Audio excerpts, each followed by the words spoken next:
Hey guys, it's me, Dr. B, or you can call me Vanessa. So today, I wanted to review a book series that I gave 5 stars, hands down. One of the best series I think I've ever read, and that is none other than A Good Girl's Guide to Murder. I'm just gonna go ahead and review each book. Okay, so if you don't want spoilers, this is not the video for you. So the first book is called A Good Girl's Guide to Murder, and this is where Pippa Fitzamobi, she decides, that's how I say it in my head, she decides that she wants to do her like senior capstone project, and she's in high school, on this murder that happened 5 years ago, where there's this guy named Sal Singh who was believed to have killed Andy Bell. And Andy was like one of the most popular girls in school, and again, they just kind of thought that there was a lot of evidence that led up to the boyfriend killing the girlfriend kind of thing. And Pip's like, I don't know, I don't think that's true, right? Like, she's like, I don't think that he did it. I think that Sal's innocent. So one day she goes and she knocks on Sal's brother's door. Sal had a younger brother named Robbie. She's like, hey, I want to do like an interview essentially, but I don't think that your brother is the murderer. Like, I'm gonna solve this case and I'm gonna prove that he was innocent. On the back of the book, it says, he did it, they say. Sal killed Andy, but I'm just not so sure.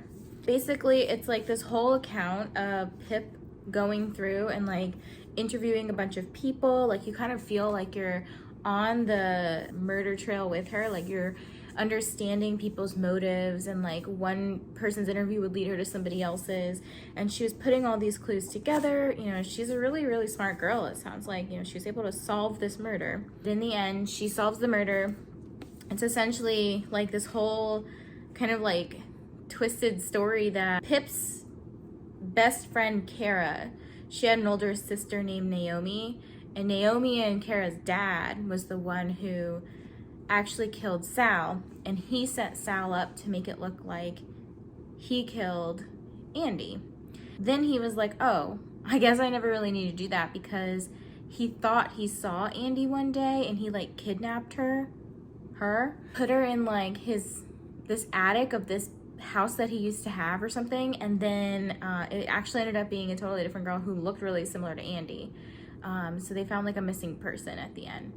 And then it was discovered that Andy was actually, they like never found her body, so people were kind of like, oh, I guess she's probably still alive. Like, you know, we've never found a body, so there's nothing to suspect, nothing that we would, you know, think that she's dead.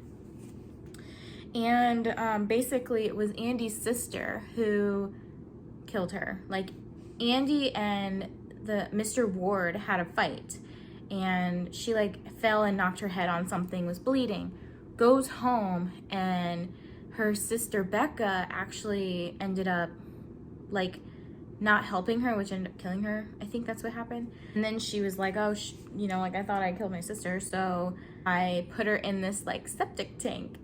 And that's why the body was never found, because nobody's looking for a dead body in a septic tank. That's what happens in this book. 5 stars. We never got the reasoning behind like why the book was called A Good Girl's Guide to Murder until you get to the second book. The second book is called Good Girl, Bad Blood.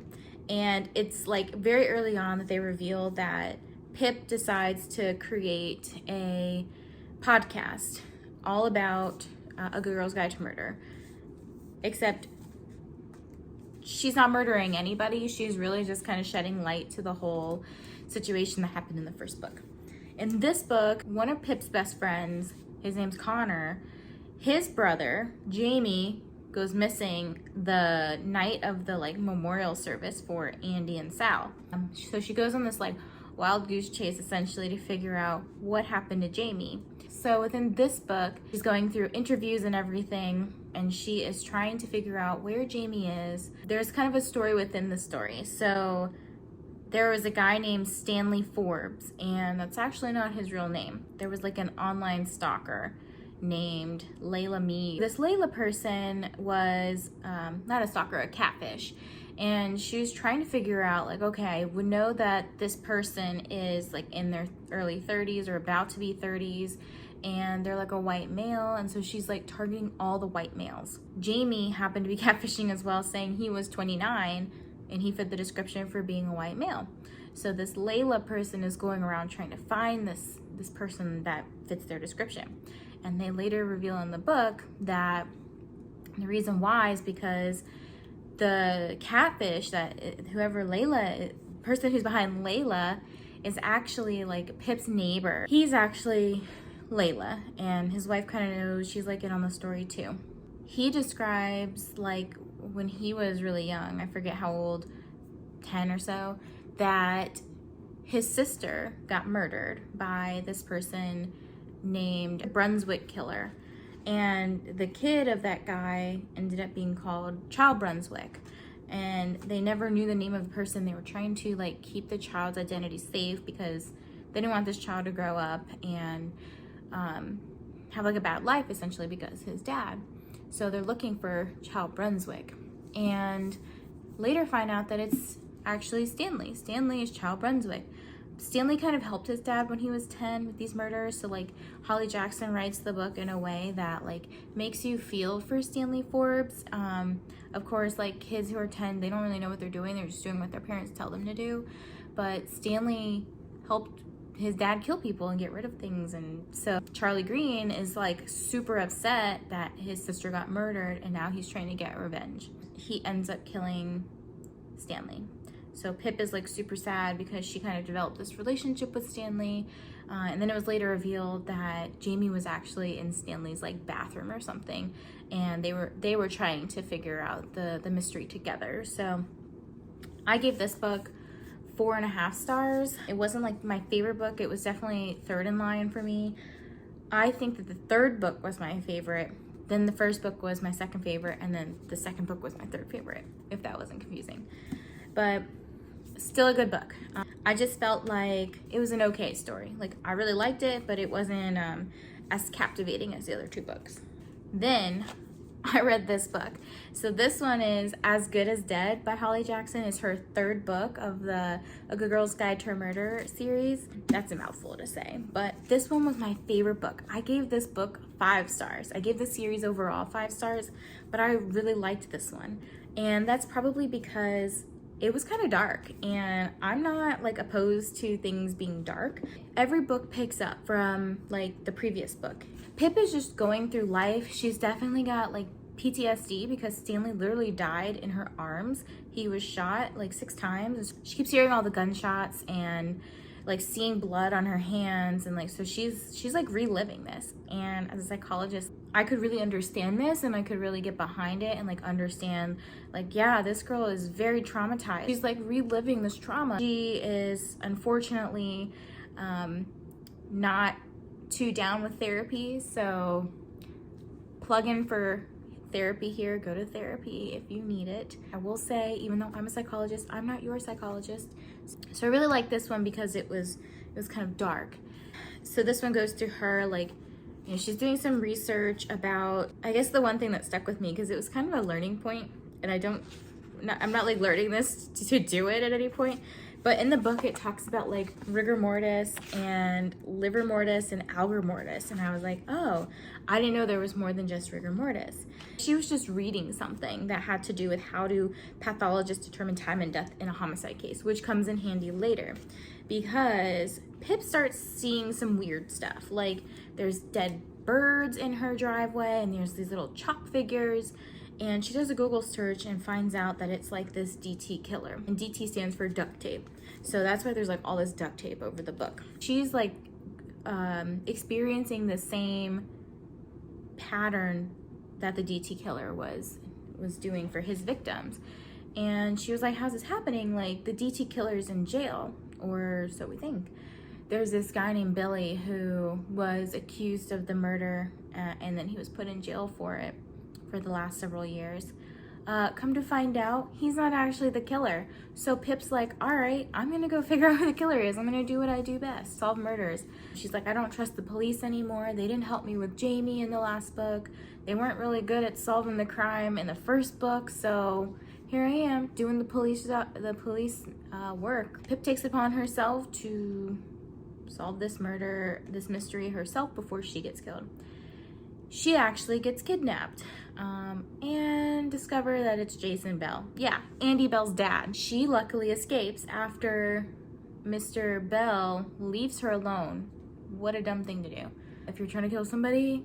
So he leaves her alone. She actually gets out. She's like running the heck away, has a hammer in her hand. She's like, wait a minute, no, I can break the cycle. And so she runs back, and lo and behold, Jason Bell is there. So she hits him on the head with this hammer, and then he dies because she hits him multiple times. She's like, oh crap, like my DNA is all over the place. The police don't already believe me. What are they gonna think here? They're gonna think I'm a murderer. So the rest of the book goes to her trying to cover up this murder. And basically, they want to pin it on somebody from the previous books. I think in the first book, it introduced Max Hastings. So Max actually had roofied a couple of girls. He bought some drugs and put them in their drinks, roofied them, and then had sex with them. So Pip's like, I want to frame this on him because he actually, in one of the books, it reveals that his court case, he was not guilty. And she's like, what the heck? Like, and all the other people are like, what the heck? Like, he did this to us, but nobody believed them. So she's like, we're gonna pin this murder on Max Hastings. And they freaking get away with it. They know all the steps about like rigor mortis, liver mortis, algor mortis, etc. And they like cool the car down, they heat the car up, they get all the supplies they need, they ping Max's phone where it should be, like they roofied Max. So it was like, really, it came full circle. And she mentioned in the book, like this was coming full circle now. So in the end, there was like this little thing about, you know, Ravi and Pip. They actually ended up getting together. They were boyfriend and girlfriend by the second book. And by the third book, she was like, you know, we can't talk until this is like actually all over, right? Like until he's in jail, and you know, I don't want this to come back on you at all because I love you. And he understands. He like keeps up with it. It's like a really shitty thing to do, but he keeps up with it. And for like 2 years or something, they didn't talk. Like she went off to college, and I don't know what happened to him, but like one day he texted her like 3 minutes after the Max Hastings rulings, which you can guess that ended up that he was, they believe that he committed the crime of killing Jason Bell. So really crazy book series, highly recommend. So we've got these 3 books in the series. They're kind of thick, so each of them is about the same length, close to 400 pages each. I read the whole series in about 2 weeks. Overall, I give the whole series 5 stars. Thanks guys for watching my video. If you liked the content, please make sure you give me a thumbs up, subscribe for more content, and leave a comment below. Let me know what books I should read next.